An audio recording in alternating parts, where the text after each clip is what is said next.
Hello, welcome back to my channel. I'm so glad that you could join me here for this rant, right? This is something that I definitely wanted to share with you all because it's an experience that I've come into encounter with quite a few times, right? And I just want to encourage anyone who may be feeling that way. So let's get into it. A couple of months ago, I ended up going to Macy's, right? And so I decided to just go to Macy's to smell fragrances. For those of you who may not know, I'm a little obsessed with fragrances, so it was just a random thing. I was like, oh, let's just go see what they have, what's new, right? So I go there, and then I'm smelling fragrances, and then the SA, the sales associate, she sees me and she's like, hey, of course, offering her services. I was like, oh, I'm just smelling it or whatever, just smelling the new fragrances, but sure, maybe if I have a question, I'll come and speak with you. But she stayed there to assist, which was fine with me, right? So she asked me if I'm married, and I was like, yes. And then she was just like, I love your ring. And I'm like, okay, well, thank you, and I continued to smell fragrances. And so she then says to me, I want to get married, but that's not gonna happen. And I'm just like, ew, right inside, like, yikes, that's okay, right? Like I also wasn't expecting that, so I was also caught off guard. But then that stuff, like, it just still, I don't know, it just bothers me. So she proceeds to tell me her story. For some reason, and I'm not mad at it, I don't know if there's just something about me that people have said, like, they feel comfortable in sharing in their information with me, which I'm totally fine with, okay? And so she starts telling me it's not gonna happen for her. She's not gonna get married because she already has 2 kids by 2 different fathers. And I'm just like, okay, like, I'm also kind of waiting to hear, like, you know what I mean? To me, I'm just like, I don't think that's a reason, but that's just me personally. And so she's like, yeah, it's not gonna happen for me. And she was just saying, like, she wants to, but it's not gonna happen because she has 2 different children by 2 different fathers, and nobody's gonna want her. And she's been told that. And I was like, listen, don't you dare ever repeat that, right? I'm sorry that you had to ever hear that, or that you feel that way, but don't feel that way, right? And or don't believe it. And I told her, if you want to get married and it's in God's will, it will happen for you, right? And it quickly took me back to just like several people I've had conversations with, women where they feel that way. And it really bothers me because it's like, no, you're worthy of love. It has nothing to do with the amount of children you may have, right? There are plenty of men that have several children and that they still find love, right? And I know some people may be saying, oh, well, the stereotypes and how men can get away with stuff. But no, I've seen it. If a man loves you, right, he's taking you flaws and all. And I'm not even considering you having children a flaw. I think it's definitely a blessing.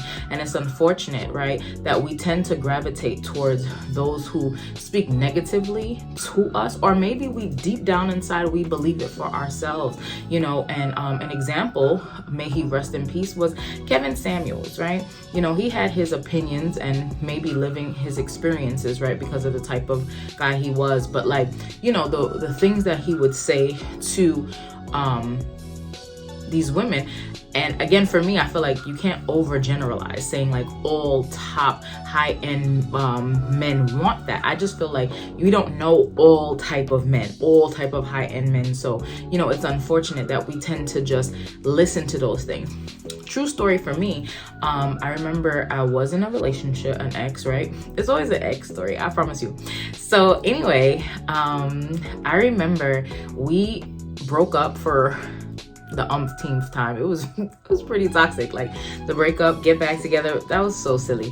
Anyway, so one time, when one of the many times we broke up, I remember asking him, I was like, what are some things that you would say that I need to improve on, right, in a relationship? because I'm all about growth, self-growth, all that stuff, right? And so at first he was like, nothing, right? Like never really wanted to talk about it, but I kept on pressing the issue because I really wanted to improve, right? And so eventually he shared with me, he was like, nothing. He was like, you think, get out of here. Like, so I'm gonna tell you so you could get better for the next man, better for the next dude. And I was like, what? Like, first of all, I really didn't think I wasn't thinking about that. So I guess for me, I was just like, who thinks that?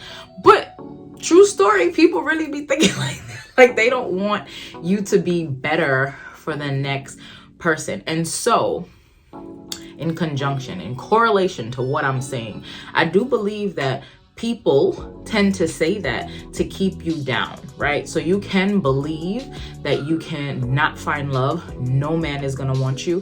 You're going to have to settle or settle for that particular person, even though they're mistreating you, treating you like a dog. Like you don't, and I can't even say a dog because the dogs I see, they get better treatment. Okay. But they just treating you like you're not worthy of anything, right? And it's like they got your mind. Once they have your mind and you start to believe that, and maybe you start to feel it, you really start to internalize it and you believe like these things are true, it is very hard for you to find that next person, right? And so I just want to encourage anyone who is feeling that way. And I know I also had a conversation with my sister, because really and truly also, finding that person, the guy finding you, and being in relationships, it can be deeper, right? We talk about spiritually generational curses, but that's another video for another day. But I want us to start with conditioning our minds, changing our mindsets, not believing in the lies of the enemy, right? Again, whoever is for you is for you. It doesn't matter how many kids you have, how you look or whatever, right? The person will accept you, flaws and all. So I really want to encourage you all, and I feel like, you know what, and share this with anyone who you know who feels that way, who has shared this with you. I really want you to really think about it and start with the changing of the mindset. It's baby steps, but the changing of the mindset, you have to be intentional. That actually will take some work, but it can be done. Just know that people do that to keep you down, to make sure that you don't move on. And the Bible says, whatsoever a man thinketh, so is he. So if you believe that you are not worth anything, you will not find anybody to love you and all of those things, guess what's gonna reap in your life? These things will start to manifest, right? And so I encourage you all, listen, change your mindset. Please believe me when I tell you, whoever God has for you is for you, and can't nobody change that. Okay, that's the good news. Nobody can come between it. Nobody can break the chances and all that. Sometimes we are our worst enemy. We are our worst critic, and we self-sabotage. So I am encouraging you, okay? Change your mindset.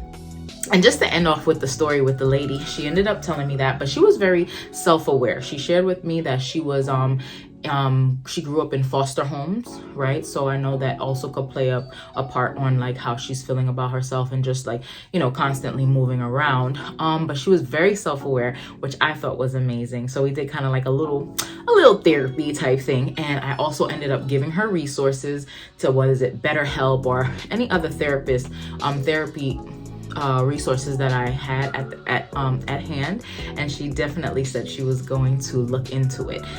So that was good. That was a good turnaround for that. But I really do hope that this video actually encourages someone. Please like, comment, subscribe. You should be subscribed already, and share. But please believe me when I say what's for you is for you. Okay, let's start with the change of the mindset.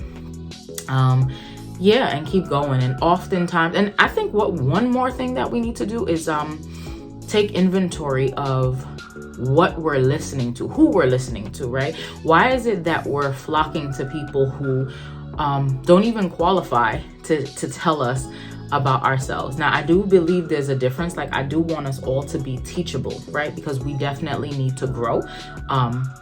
Or should want to grow, but in terms of those who really are just there to put you down, I think that's the difference. And what qualifies these people? Why are we flocking to those who are super negative and pretty much degrading to us, and then we're taking that as their word is bond? Why? So I think that's something we need to evaluate, take a look, right, and figure that out. But like I said, it's intentional changing of the mindset. Know that what's for you is for you. Whoever God has for you is for you. It will come to pass, and you got to believe that.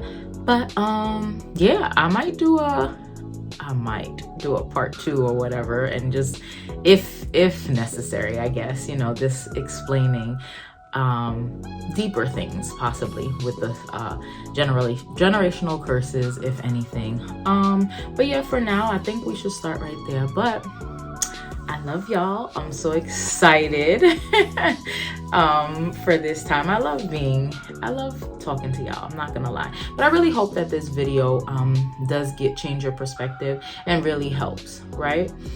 I really hope that and it empowers you, and hopefully you share it. You sow your seed of sharing so you can help somebody else. Don't be selfish now, help someone else, okay? But until next time, I love you all and speak to you soon. Bye.